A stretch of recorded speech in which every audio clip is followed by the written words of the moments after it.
오늘 예수 그리스도의 영광스러운 부활의 아침, 주님의 부활을 기념하는 이 은혜의 시간, 하나님의 종들이 같이 주 앞에 모였습니다.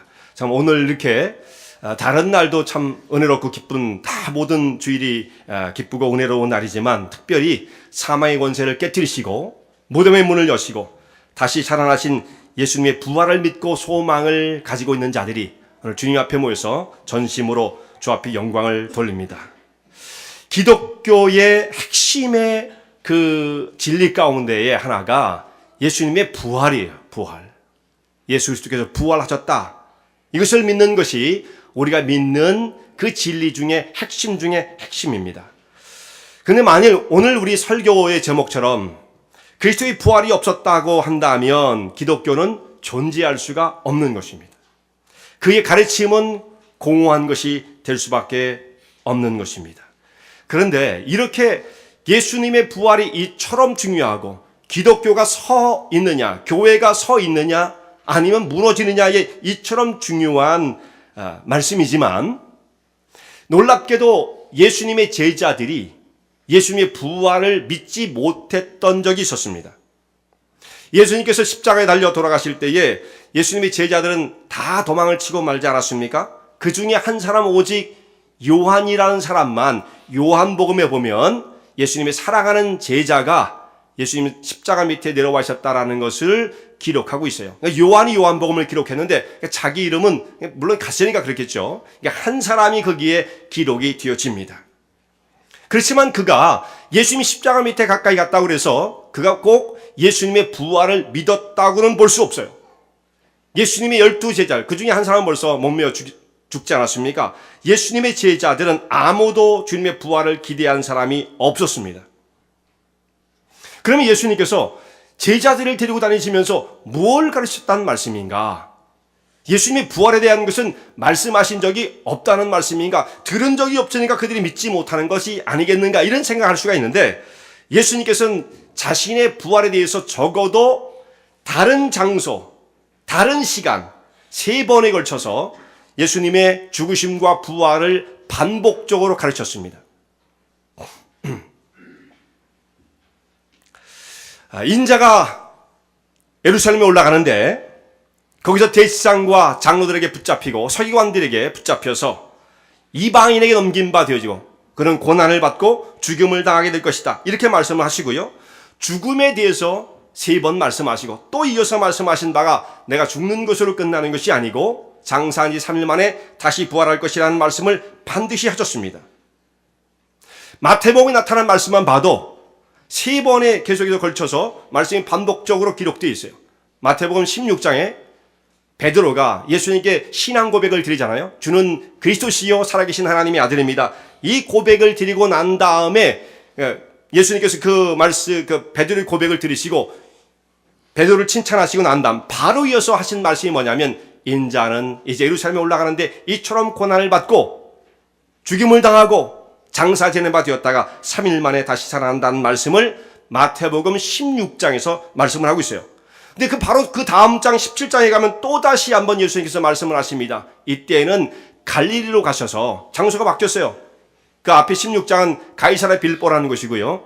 또 그 다음에 마태복음 16장에는 갈릴리에 모였을 때에 똑같은 말씀을 말씀하세요. 십자가에 죽을 것이고 내가 부활할 것이다. 3번째 있는 말씀은 예수님께서 제자들을 이끌고 예루살렘 올라가시는 길에서 제자들이 뒤에서 자꾸 뒤처지면서 서로 누가 크냐는 이런 경쟁을 하고 있을 때 그들을 불러다가 예수님께 또 말씀을 하십니다. 내가 예루살렘 올라가면 십자가를 지고 죽어야 한다. 똑같은 말씀이죠. 이렇게 반복적으로 가르쳤음에도 불구하고 예수님의 제자들은 주님의 부활에 대한 기대를 갖고 있는 사람들이 없었다 이 말씀이에요. 그럼 예수님께서 말씀하신 대로 말씀하신 약속이 지켜졌어요. 뭐 약속이라고 하긴 참 뭐하지만 말이죠. 예수님께서 고난을 받고 죽으실 것이라고 하는 말씀을 하신 대로 예수님은 십자가를 지고 정말 고난을 받고 이방인의 손에 넘겨져서 죽음을 당하게 되십니다. 비극적인 일이지만 말씀대로 되었어요. 말씀대로 되었습니다. 그렇다고 한다면 그 다음에 일어난 일도 말씀대로 약속대로 되어질 것이라고 하는 기대를 갖는 것이 정상적인 사람이라고 한다면 그게 마땅한 것입니다.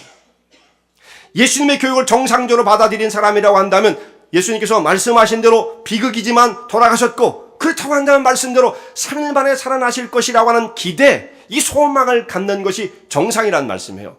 그런데 사람은 말이죠, 듣고 싶은 것만 듣는 이상한 습성이 있습니다. 그리고 들을 준비가 되어 있는 것만 듣게끔 되어 있어요. 그러니까 예수님께서 오죽하면 이런 말씀 하시겠습니까? 여기에 지금 계신 분들도 아마 듣는 분만 듣고 계세요. 저를 찾아보고 계신다고 해서 다 듣는 건 아니고, 다 듣고 계셨으면 좋겠습니다만, 들을 귀 있는 자는 들을지어다 라고 하시는 예수님 말씀이 있습니다. 다 듣지만, 예수님 말씀을 다 듣지만 모든 사람이 그 말씀을 듣고 깨닫고 그 마음속에 예수님의 가르침을 간직하고 있는 것이 결코 아닙니다. 다 들었지만 예수님의 부활에 대한 이 약속을 믿을 수가 없었던 것입니다. 아무도 이것을 간직한 사람이 없었다는 말씀이에요. 심지어 예수님의 제자들이었어도 예수님의 부활에 대한 믿음을 가지고 있는 사람들이 없었다는 말씀입니다. 주님께서 십자가에 달려 돌아가신 그 모습을 본 자들은, 예수님의 제자들은 이제 완전히 공포에 사로잡히게 되어집니다. 그 다음에 무엇을 해야 할 것인가? 이제 앞에 예수님만 바라보고 쫓아가던, 물론 여러 가지 다른 꿈을 꾸곤 있었지만은 예수님을 바라보고 따라가던 제자들이 그 앞에 자기들 이끌던 그 목표점이 딱 사라지고 나니까 그 다음부터는 무엇을 해야 할지 아무런 방향이 잡히지 않는 것입니다. 이런 상태를 공황 상태라고 그러죠. 완전히 패닉 가운데 빠지게 되어집니다. 이때 부활하신 예수님께서 낙심되어 좌절 가운데 빠지는 제자들을 찾아오시어서 이들을 만나시고 부활을 확인시켜 주시는 거예요. 여기 내 손을 봐라, 내 옆구리에 창자국을 봐라, 이렇게 말씀하시면서 예수님이 부활하신 것을 증거를 보여주십니다. 그리고 말씀하시기를 그들에게 사명을 주시는데, 너는 이제 부활의 증인이 되어야 한다. 성령을 받고 심령이 새로워져 담대한 마음을 가지고 나아가 부활을 증거해야 한다 라고 하는 사명을 주십니다. 만약에 예수님의 제자들이 부활하신 예수님을 경험적으로 만날 수 없었다고 한다면 절대로 기독교는 설 수가 없는 거예요. 출발조차 할 수가 없는 것입니다. 이들이 전했던 메시지가 무엇입니까? 예수님이 십자가에 죽으심이요, 이들이 체험한 대로 예수님의 부활을 증거하게 되었습니다. 부활을 목격하지 않고서는 할 수 없는 일이었습니다. 그래서 오순절 날에 성령을 받고 예루살렘에 나아가서 이들이 복음을 전파하는데 예수님의 십자가의 죽으심과 부활을 전하게 되었고요. 그날에 그 말씀을 들은 사람들이 믿게 되어서 3,000명이 회개를 하고 돌아와서 교회가 세워집니다. 그 이후에 폭발적인 교회의 부흥의 역사가 진행이 되었습니다. 제자들이 예수님의 부활을 믿지 못했던 적이 있었다는 말씀이죠. 근데 여러분, 부활을 못 믿는 사람은 그들만이 아니었어요. 나중에 믿게 되었지만, 변하게 되었지만 또 다른 사람이 있습니다. 오늘 우리가 읽은 고린도전서 15장에 나오는 이 사람들, 고린도 교인들이 부활을 믿지 못했습니다. 초대교회 교인들이 굉장히 신앙이 뜨거웠다고 그러잖아요. 막 불러 막 방언을 말하고, 그래도 부활을 믿지 못하는 사람들이 있었다 이 말씀이에요. 고린도 교인들은 헬라 영향, 그러니까 우리가 그리스 철학이라고 그러죠. 헬라 철학의 영향을 많이 받은 사람들이에요. 철학을 하는 사람들이었습니다. 이 헬라 사람들이 생각하고 있는 사람의 구조를 어떻게 생각하냐면, 사람은 영과 육으로 되어 있고 모든 세계가 다 그렇게 되어 있다. 물질의 세계와 물질의 세계를 뛰어넘는 초월의 세계가 있다, 그렇게 생각을 했습니다. 이걸 이원론이라고 그러죠. 그러니까 우리 눈으로 나타나는, 만질 수 있고 감각할 수 있는 이런 세계는 물질의 세계로 좀 저급한 세계로 생각을 했어요. 그러니까 사람이 이 몸을 갖고 살아가는 것, 이것은 완전치 못하다고 생각했던 거죠. 근데 이 완전치 못한 곳에 하나님의 사람이 영이 이렇게 같이 결합되어 있기 때문에 사람이 육을 벗어나는 그 순간 완전히 된다, 이렇게 생각을 했습니다. 그런데 사람이 죽고 나면 영이 분리가 되잖아요. 그래서 완전해지는 거예요. 그러니까 헬라 사람들의 생각은 사람이 죽는 것이 육신의 속바로부터 벗어나는 것이다, 오히려 그렇게 완성을 향해 가는 것으로 생각을 했던 것입니다. 너무 담대하죠. 무슨 근거로 그렇게 얘기를 했는지. 그러니까 죽고 난 다음에 사람이 다시 육신으로 산다는 건 뭐예요? 다시 그 상태로 돌아간다는 것을 의미하잖아요. 그러니까 그걸 원하지 않는 것입니다. 부활이라는 것은 있을 수가 없다. 왜냐하면 다시 우리가 그걸 벗으려고 지금도 이렇게 노력하고 있는데, 벗고 난 다음에 다시 돌아간다는 게 무슨 의미가 있느냐? 부활이라는 것은 의미가 없다. 우리에겐 가치도 없는 것이다 라고 이 사람들이 취급을 해버렸습니다. 여러분, 헬라 사람들이 이렇게 어리석게 믿고 있는 것처럼 사람들은 자기가 가지고 있는 생각과 습관을 벗어나기가 참 힘듭니다. 우리 한국 사람들은 오래전부터 유교의 어떤 그 영향을 받았죠. 또 토착의 어떤 신앙 이런 것을 물려받았죠. 조상을 숭배하는 신앙 이런 것을 물려받았죠. 그런 것들을 벗어난다는 게 쉬운 게 아니에요. 자기도 모르게 그런 사상들이 굉장히 마음속에 예수를 믿지만 이것이 뿌리를 내리고 있어요. 이게 쫙 뽑혀 나가는 것이 아닙니다. 그러니까 헬라 사람들도 철학의 그 영향을 많이 받아왔기 때문에 뼛속까지 그런 생각을 갖고 있는 사람들이기 때문에 예수님을 믿으면서도 불구하고 부활을 믿지 못하겠다고 하는 의심을 가지고 있었어요. 근데 이들이 부활을 믿지 못하면 큰 문제를 일으킵니다. 왜냐하면 만약 육체로 부활하는 것이 없다고 한다면 예수님께서 다시 사실 수가 없잖아요. 부활이 없으니까 예수님이 어떻게 다시 사실 수가 있겠습니까? 이들의 논리대로 말하면 그리스도의 부활이 일어날 수 없다고 한다면 바울이 예수님의 복음을 전할 때 예수님의 부활을 증거했는데 그것이 거짓된 것이 되고 말 것입니다. 바울이 전한 복음이 거짓이라고 한다면 하나님께서 바울이 전한 말씀 가운데 하나님께서 그를 사망 가운데 죽음 가운데 다시 살리셨다고 하는 이 말씀이 거짓된 거란 말이죠. 그러니까 하나님은 예수님을 살리지 않은 것이 되어버리고 마는 거예요. 그러면 바울도 지금까지 헛된 일을 한 것이고 바울이 전도가 되어서 예수를 믿고 있는 사람들도 헛된 것을 믿고 있는 것이다. 신앙은 아무런 의미가 없다는 것입니다. 근데 그렇게 믿는 사람이 얼마든지 있을 수 있다 이 말이에요. 다 교회를 다니죠.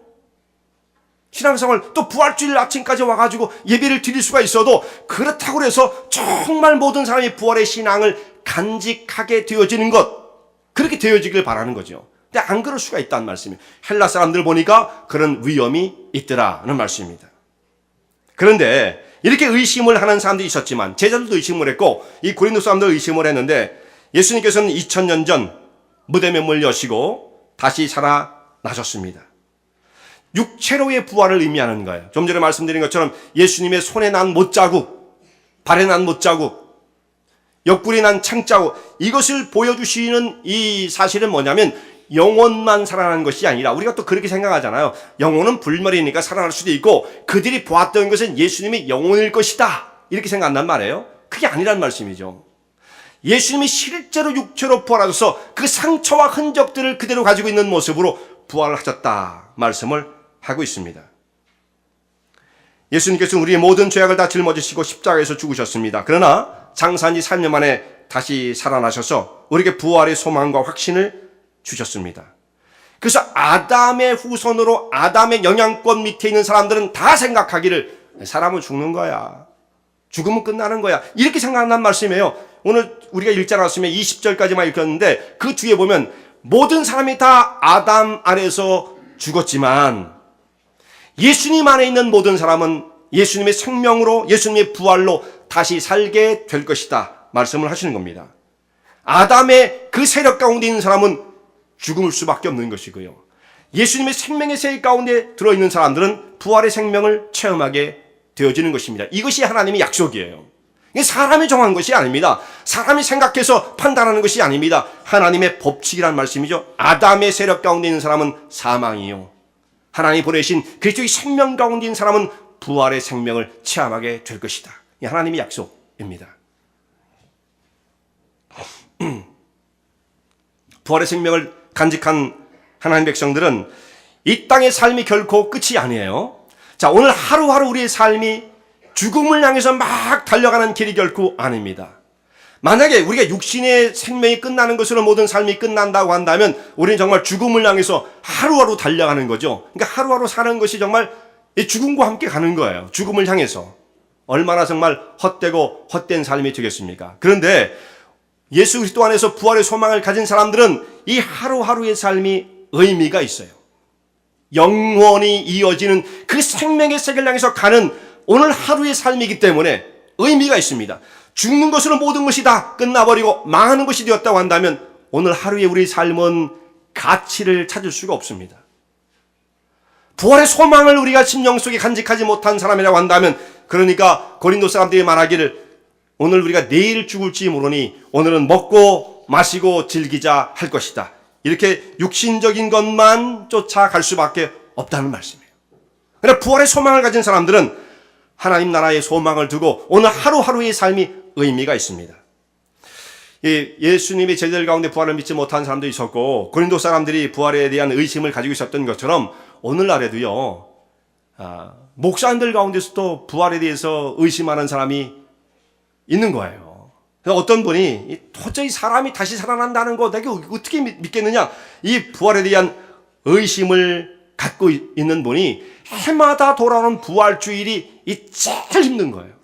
그 목사님은 설교를 해야 되는데 부활에 대해서 메시지를 전파를 해야 될 것 같은데 자기가 믿지 않는 부활을 어떻게 증거할 수가 있겠습니까? 근데 이런 분들이 의외로 있는 것입니다.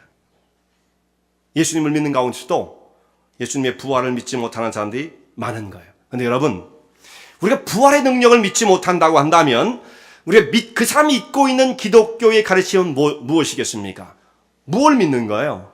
그 사람들이 붙잡고 있는 마지막에 그 중요한 교리랄까요? 가르침은 착하게 살아라. 이거 하나만 남습니다. 쉬운 말로 말하면 착하게 살아라요. 다른 말로 말하면 기독교의 윤리, 어떻게 살 것인가의 문제, 요것만 가르쳐 주는 거예요. 근데 여러분, 예수님께서 이 세상에 사람이 어떻게 착하게 살 수 있는가 그 길을 가르쳐 주시기 위해서 오신 분이 아닙니다. 물론 착하게 사는 것은 기본이에요. 예수 믿는 사람이 착하게 사는 건 당연한 거죠. 약속도 지켜야 되고, 그죠? 지금 15분이 지금 다 돼가고 있죠. 약속을 곧 지킬 겁니다. 네. 약속도 지켜야 되고 착하게 살아야 돼. 착하게. 근데 여러분, 착하게 사는 것만 가지고서는 천국에 들어갈 수 없습니다. 만약에 착하게 사는 것을 가지고 천국에 들어갈 자격을 얻는다고 한다면 아무도 그 자격을 가지고 있는 사람은 단 한 사람도 없습니다. 예수님께서 이 땅에 오신 것은 우리에게 착하게 사는 길을 가르쳐 주기 위한 것이 아니라, 이것은 기본이지만 더 중요한 것이 무엇입니까? 우리에게 생명을 주시기 위해서 오셨습니다. 천국에 들어간 거룩한 백성으로 우리의 신분을 변화시키시기 위하여 이 땅에 오신 분이에요. 그 정도입니다. 착하게 살아라, 약속시켜라, 이 정도. 물론 그걸 해야죠. 그러나 우리의 신분을 바꿔서 사망 가운데 놓여있던 자들 하나님의 거룩한 백성으로 삼으시고 천국에 들어가는 그런 하나님의 백성으로 우리의 신분을 변화시키기 위하여 이 땅에 오신 것입니다. 그래서 십자가 필요했던 거예요. 착하게 사는 건 십자가 필요 없어요. 착하게 사는 건 그냥 가르쳐주면 되는 겁니다. 십자가 필요 없는 거예요. 천국으로 인도하시기 위해서는 예수님의 십자가와 부활이 필요했던 것입니다. 미국에 우리가 잘 아는 대로 유명한 발명가가 있어요. 토마스 에디슨이 있죠. 이 사람이 일생 동안 한 1000가지 이상의 그 발명품을 만들고 그 사람이 보유한 그 특허가 1000가지가 넘습니다. 에디슨이요. 근데 그가 이제 모든 생애를 마치고 마지막에 죽음 가운데, 임종 가운데 이제 때가 되었는데 그 주변에 이제 친구와 가족이 모여 있었고 또 그의 아내가 그 옆을 지키고 있었습니다. 마지막에 눈을 감기 직전에 손을, 그 사람들의 친구와 아내의 손을 붙잡고 마지막에 그가 남긴 말에 무엇이었느냐면, 저곳은 참으로 아름답습니다, 이런 말을 남겼어요. 마지막으로 사람들이 죽음을 맞이할 때 남기는 말을 유언이라고 그러잖아요. 어떤 사람들은 뭐 여러 가지 이야기들을 하는데 이 에디슨은 무슨 말을 했습니까? 저곳은 참으로 아름다운 곳입니다. 자, 이 이야기가 목사가 설교하는 시간이 아니었어요. 신학자가 무슨 강의라는 시간이 아니었습니다. 이것은 과학자의 말입니다. 한평생 숫자와 씨름했던 사람이고 과학의 그 세계에 자기를 다 바쳤던 사람이, 과학을 하는 사람이, 그가 마지막에 바라봤던 것은 부활의 소망을 가지고 저 천국에 대한 소망을 그리고 있었던 것입니다. 그러므로 부활의 소망을 가진 사람들은 사망의 음침한 골짜기를 다닌다 할지라도 그 가운데서도 하나님께 감사하고 찬송을 드릴 수가 있는 것입니다. 오늘 영광스러운 부활의 아침, 예수님의 사랑과 세상을 이기는 능력이 여러분의 심령 가운데 충만케 되어서 이 거칠고 험한 세상을 빛으로 비추고 세상에 예수님의 살아계신 복음을 전파하고 부활의 증인이 되어지는 주의 종들이 되시기를 바랍니다. 은혜와 진리 장로교회는 진실된 하나님의 말씀, 건강한 신앙의 공동체를 찾는 모든 분들께 열려 있습니다. 교회 주소는 230 US Highway 45번, Vernon Hills, 230 US Highway 45, Vernon Hills, VERNONHILLS에 위치하고 있으며 새벽 예배는 화요일부터 토요일까지 오전 6시, 금요 저녁 예배는 금요일 저녁 8시, 주일 일부 예배는 오전 8시, 2부 대예배는 오전 11시에 시작합니다. 이 설교를 들으시고 하나님의 말씀에 대해 궁금하신 점이나 신앙 상담을 원하시면 교회 전화 847-962-4412번 847-962-4412로 문의하시기 바랍니다.